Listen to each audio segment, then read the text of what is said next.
Welcome to the Low-Carb USA podcast, where we seek to inspire you to help us build this community. I'm Doug Reynolds. And this is Pam Devine. Okay, so we've got Shashikant Iyengar with us today, and he is a unusual character, I suppose you could say, where he's practicing low-carb or the ketogenic diet in India. He's based in Mumbai in India. But he'd been involved in the pharma industry as a drug rep for like 35 years, and has kind of seen the error of his ways through his personal story, and is now getting more involved in the whole ketogenic area, which we can talk about later. But welcome, Shashi, and maybe start out by telling us how you found this protocol and how you decided to try it for yourself and how beneficial it's been for you. Yeah, first of all, Doug, thank you for inviting me in this podcast. It's a real honor. And I think that I believe that India will get a good exposure with such podcast, and many people will benefit with the low carbohydrate approach. Now my story dates back to September 2015, when I accidentally got diagnosed as a diabetic. So my HbA1c was 7.2, fasting was around 152, postprandial 253. So this struck me like out of the bolt, and it was a disbelief first. I went to my doctor, got a prescription of metformin very religiously, and then I thought that I should search for some better approach, or maybe the probable cure for diabetes. And then Dr. Google came to my rescue. So I was scanning the net for the next 3 months. And then I suddenly found a good approach called low carbohydrate, high fat, or LCHF diet. So coincidentally, this was like I joined a group called DLife India, or DLife.in, which was run by Anup Singh, who is the pioneer of low carbohydrate diet in India for more than 11 years. So I joined the group, and then I came to know a lot about LCHF, or low carbohydrate diet. And from there, I learned everything. And within 3-4 months, my HbA1c came down to 5.2. And then I started refining my diet further, using a CGM also. And then the lowest HbA1c I hit was 4.7. So my HbA1c ranges from 4.7 to 5 usually. Last many years, it's been around 5. And what I follow is what is called as a Indian lacto-ovo-vegetarian diet. Now, I'm sure you realize that in India, we are divided. I mean, we are divided as vegetarians and non-vegetarians. So vegetarians are those who are plant-based, plus we take dairy. And then non-vegetarians are those who take meat, fish, eggs. And there's also one group in between, those vegetarians who also take eggs. So what I did was, primarily I was a vegetarian, but I adopted eggs so that we can fulfill that protein requirement very easily. It's an excellent low-carb food. And because of this, I was able to achieve excellent control. And not only this, various other health issues which were just there, and I thought they were part of life, they also got resolved. Like frozen shoulder, tendinitis, osteoarthritis, cervical spondylitis, GERD, acidity, gas, bloating, sleepiness, and of course fatty liver. So all this got resolved during as I progress with the low carbohydrate diet. Now it so happened that once I got success, then I was very, very confident. Then what happens is I started helping my own family and friends. And I got tremendous success. I mean, I helped my cousin and got him off insulin. And he had an increased microalbuminuria, which we got reversed within 3 months. And similarly, my aunt and few more friends and colleagues. One of my colleague had uncontrolled hypertension or resistant hypertension on 4 medication. So we did certain tests and found that he was insulin resistant.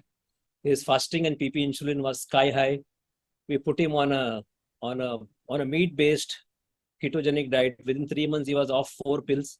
It is now more than 4 years, he's still off pills. So Doug, what happens is, when I was seeing so much success, I got more interested. And I had anyway I spent around 2 hours per day reading on this for the last 7 years. Now this is the 8th year. I thought that I should get some certification. So then my journey began, and I did my first course was I did a sports nutrition course in Mumbai. It was run by Mr. Kaizad, who is no more. But then he was teaching high-fat diet for sports nutrition. That was my first. And then second was from Nutrition Network South Africa, which you know. So Doug, from Nutrition Network South Africa, I've done more than 7 courses. And my own community deal, I've also started a low-carb diploma course from an autonomous college in India. And I did this course also. And finally, I also did advanced ketogenic nutrition from American Nutrition Association. So in all, in the journey, I picked up a lot of certifications. And of course, I also enrolled in Society for Metabolic Health Practitioner. And I think because of all this qualification, I got accredited as the from the SMHP. So I'm the only Indian as of now who's accredited by SMHP. Yeah, that's amazing. And I'm looking forward to having more Indians on board shortly, I think, because it's really important there. I mean, I actually spent 16 months in my previous life, excuse me, based in Bangalore. What's it called now? Bengaluru. That's Bengaluru.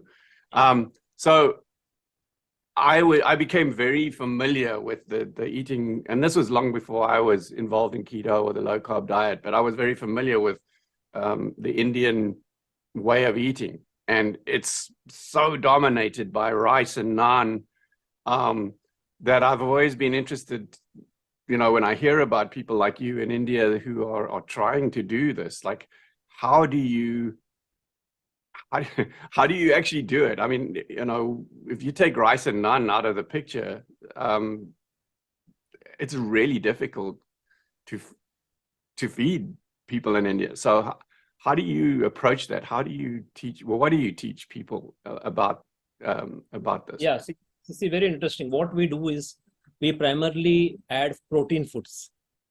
So while we say it is LCHF, low carbohydrate, high fat, but then we are forgetting the one more macro, the main macro, that is protein. Mm-hmm. So what we do is we advocate natural proteins for all. So natural proteins becomes meat, fish, eggs. And for vegetarians, it is paneer. Paneer is called as Indian cottage cheese. So this is curdled milk where we drain away the whey liquid and then use it. So paneer is very popular in the northern part of India, not so much in the southern part of India.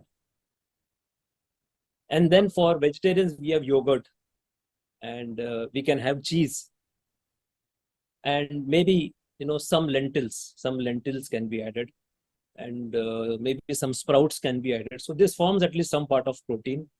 And then we can use all non-starchy vegetables. So we are filled with a lot of vegetables, spices. Our curries are very famous. And for cooking fat, we advocate ghee, butter, and coconut oil primarily. Okay, those are all really good. Those are all really good fat and oil sources. Maybe fancy fat like avocado is available, but it is little pricey in India. Not everyone can afford. So very few can actually afford. But then all these forms a base. And let me tell you, for some people, we may even recommend whey protein. For some, not for all. Those who are unable to achieve that protein target. It may not be in all, it is very, very few. So this is how we achieve. And what we do is, we give them a transition period. So initially, we will be on 3 meals. 1 meal will be changed to low carb, and then second meal, and then third meal. And then later on, we'll transition to 2 meals a day. Intermittent fasting. Then this becomes very easy when you have 2 meals a day. Right. So you have one protein source in one meal and another protein source in another meal. So it becomes very easy. So you were saying that I can't remember if it was before we started recording here, but that you're a vegetarian, right? But that you started consuming eggs as well. You said there's like one version of vegetarians where they eat eggs as well. when you've become, and you weren't originally, right? But you become that way in order to get your protein in easily. But what do you teach the vegetarians who are strict vegetarians who don't eat eggs? Like, where do they find their protein sources? And are those some of the people that maybe use the whey protein to help them get there? So for pure vegetarians, we call them pure vegetarians. It becomes a little difficult, but nevertheless they can do. We will have paneer, Indian cottage cheese, as one of the source of protein. We have yogurt. Everyone likes yogurt here. So yogurt becomes one option. Cheese becomes one option. And maybe lentils, sprouts. We can make certain dishes with sprouts also. Mung sprouts. Mung bean sprouts is something you must have heard. So these are lentil sprouts, and we can make Indian dishes like dosa or idlis. In fact, these are very favorite snack item or breakfast item of many. And a lot of dishes can be made with paneer also.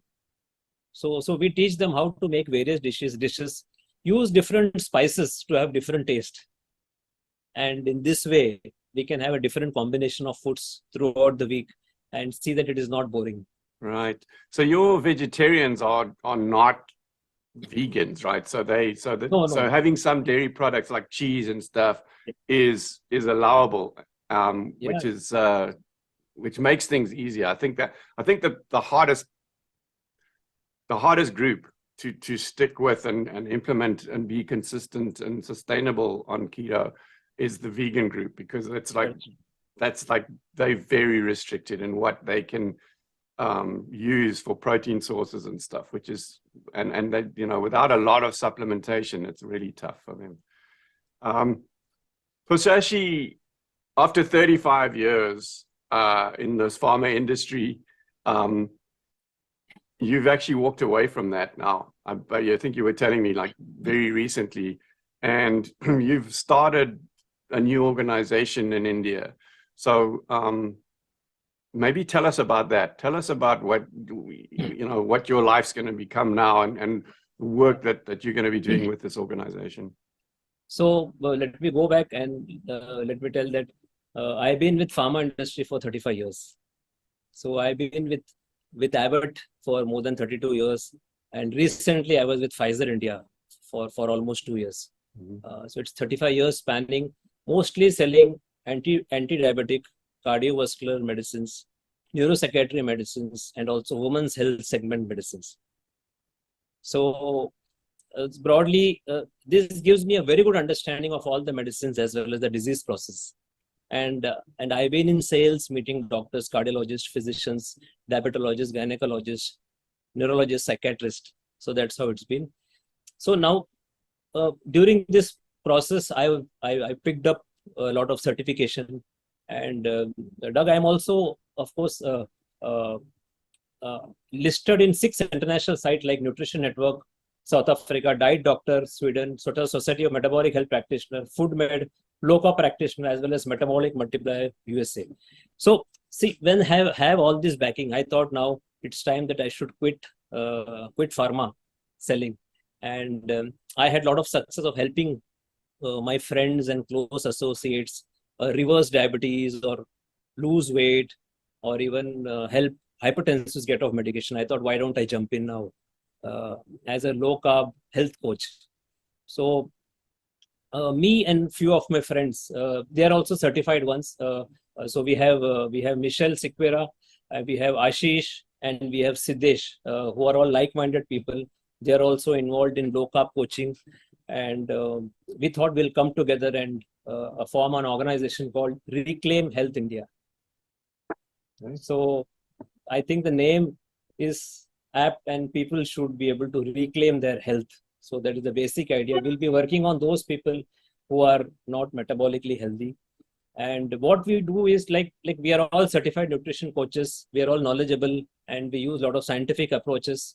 And we have a vast experience across issues like obesity, diabetes, PCOS, hypertension, metabolic fitness, metabolic health and fitness. So whether the public is vegetarians or non-vegetarians or lacto-vegetarians, we provide what is called as a personalized, individualized nutrition strategy. And our carbohydrate approach can be moderate carb, low carb, keto, or even carnivore. In fact, Siddesh in our group is Indian carnivore, and also Michelle is almost a carnivore we have. And then what will happen is we will also have weekly sessions with the clients and help them on other factors like sleep, stress management, as well as exercise, because Siddesh is an expert on exercise. So we are going to include a holistic way, and we want to see that we make it very sustainable, and we want to teach people on what low carb is, so that they don't come back to us again and again. Our idea is to coach them so that they will not require a nutritionist for their life. So basically, this is going to be our approach in India. Oh, that's amazing, because I think, like I said, I think it's one of the communities that is really difficult to implement this because of your standard food sources and your standard cuisine there. So to have something that's going to be able to help people to understand how they can do it, I think is amazing. You've got such a huge population in India, so there's a lot of people that need help. So I think you're going to be busy. I think maybe I'm biased here, and probably am, but I think your accreditation with the SMHP, the Society of Metabolic Health Practitioners, is going to be one of your stronger qualifications. So because you've got this whole community of people that are doing this behind you, and so showing that you're accredited with this organization is going to give you a lot of legitimacy, I believe. In the SMHP, we're hoping to be that it goes global. Well, it is already going global. So, and the fact that you're accredited with it is actually proof of that. But that was the point of it, was to give people like you backing to be able to go out there and do this and help people.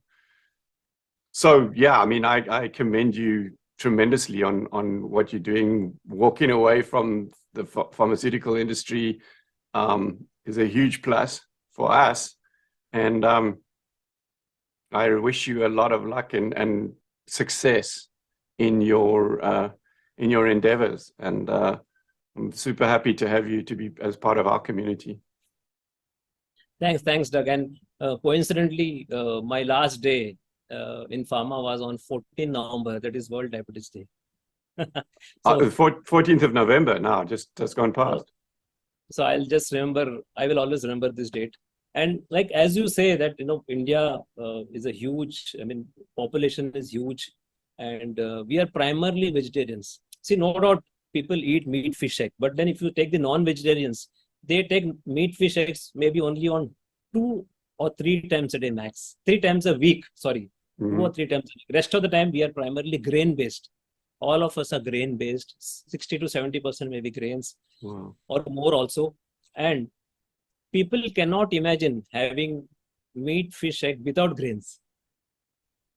Right. So when I say you will have to have these without grains, so it becomes a little surprise for them. So you can understand this is country with 28 states and more than 100 languages and billions of people here. Multi-cuisine. Every 100 kilometer, the taste preference changes. Wow. It's almost like that and the language seems to change as well. It's like I was amazed when I was staying there how many different languages and how many different religions as well. And those all affect how people eat. So it's pretty amazing. That's what I say, that to understand Indians, you require an Indian. Only crazy people like us can understand this crazy country. When I say crazy, it's in terms of nutrition, because everyone's taste is just different. Taste in North is different, West is different, South is different, and East is different. The spices, the kind of cooking fat we use changes. The grains also changes. Primarily wheat in Northern and maybe more of rice in Southern and Eastern. So all this really changes.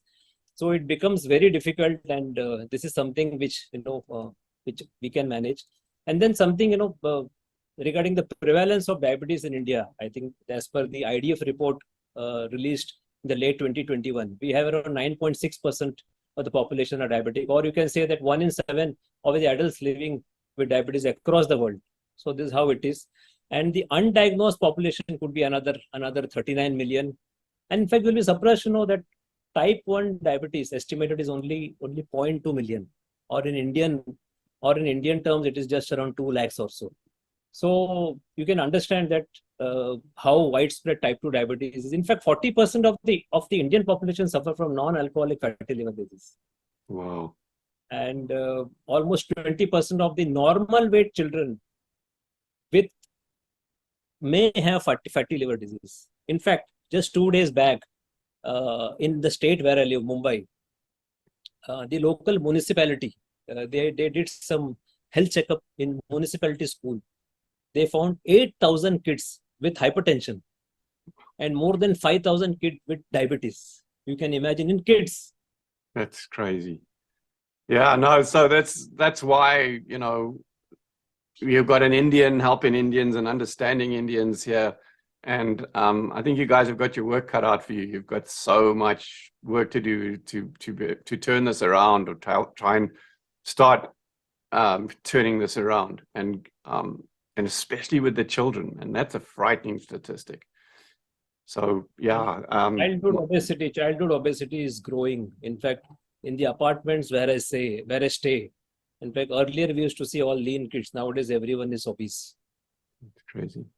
With all this fast food, junk food. So I will say that whether it is Western junk food or even Indian deep fried junk food, all are culprits. So we will not be biased towards only Western junk food. Indian junk foods are also equally damaging. The high refined grain, the high grain usage, and even the kind of oil we use. The cooking, all refined omega-6 seed oils, and that too reused multiple times. Yeah, I think that's also, you were telling me about that, when we were off air, about the reuse of these seed oils, it's got to be the level of oxidation and toxicity in that oil must be horrific. The big snack makers, they will use this oil for a few times and then they will auction it. And who will purchase? Our local snack makers with small joints. They will buy it and then they will make all Indian deep fried stuff like samosa, vada pav, kachori, and all the other stuff which an Indian will understand. And then we go and enjoy all this spicy stuff without realizing that reused oil is there. And then this snack maker will never empty his vessel. He will just keep adding oil on top of it. Wow. So you can imagine the amount of oxidation which is happening. No, that's frightening. So yeah, Shashi, I'm super proud to have you as part of our community, and amazed at the amount of, or the work that you have ahead of you, and that you're choosing to take it on. And I wish you the best of luck with that, and look forward to continuing our collaborations and stuff, and hopefully getting more people in India accredited as well through the SMHP. Yeah. That's going to be great as well. I think that will happen. I think, Doug, before we sign off, I think you'll be very interested to know one more fact. Yeah. And let me tell you, since I've been in pharma, let me tell you something about pharma. Okay. So, see, number one brand is insulin, Mixtard, amounting to 710 million rupees a month. And among the top 20, 4 are anti-diabetics.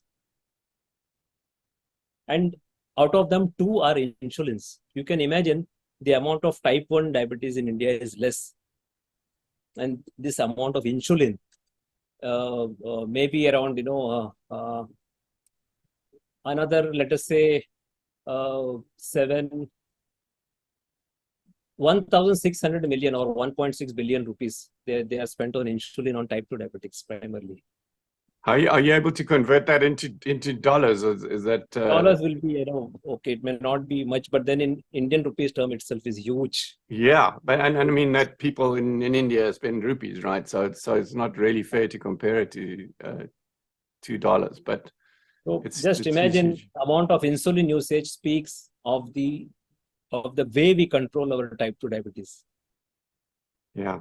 We are people come to me with metformin, with sulfonylurea, with DPP-4 inhibitor, with SGLT2 inhibitor, plus a couple of insulin. You can imagine 6, 7, 8 medication. Plus, I'm not talking about antihypertensive. I'm not talking about statins and all the other collateral medication. Wow. So many people come to me just to get rid of insulin. So that depends upon the goal. Some person will come to me only to get rid of insulin, and then they'll be happy taking 2 or 3 tablets, and then we'll put them on a moderate carb, get them off. So this is just to give you an idea of the way diabetes is managed in India. Yeah, but I think if you manage to get them off their insulin, it's going to naturally mean that they were going to be off most of the other drugs that they were taking. You know, hypertensive drugs and that kind of stuff, especially, will definitely fade away as they come off the insulin as well. We know that, you know, from the way people respond to this lifestyle. So that's again, it's amazing that you're doing this, and we are very proud to have you as, you know, as part of our community. And I thank you for that, and we look forward to working with you further in the future. Thanks, Doug, and thanks for this invitation for this special podcast. And I think through this podcast, I want to announce that me, Michelle, Siddesh, and Ashish are launching Reclaim Health India, a totally scientific approach based diabetes remission or hypertension remission, weight loss, or even PCOS resolution, among all the other factors. Right. So you have a website? Yeah, we are just constructing it, and we are going to launch it very shortly. Okay, so basically, when you say very shortly, how very shortly? Maybe a week, Okay. week or 10. So by the time, because this is going to be a few weeks before we actually manage to launch this or to publish this, so by that stage, you will have a website. So are you able to? So if you have a website, can you tell people what that URL is, how they can get to it? I'll put it in the show notes as well, but if you can just tell people. Yeah, I think, other than the website, I'm well known in India, actually in the Twitter circle, Twitter, Instagram. So they can catch me on my Twitter. I'm known as Shashi in Twitter, so they can easily catch me. Shashikant Iyengar in Instagram as of now. And then the website name will be reclaimhealthindia.com. Okay. Reclaimhealthindia.com. But it is under construction as of now. All right, cool. But it will be, by the time this published, it'll be live. So they can go to reclaimhealthindia.com, right? Yeah, .com. Okay. And I'll put that in the show notes as well, like I said. Thanks. All right, cool. Thanks, man. Thank you. You've been listening to an episode of the Low Carb USA podcast. You can support us on Patreon at patreon.com/lowcarbusa.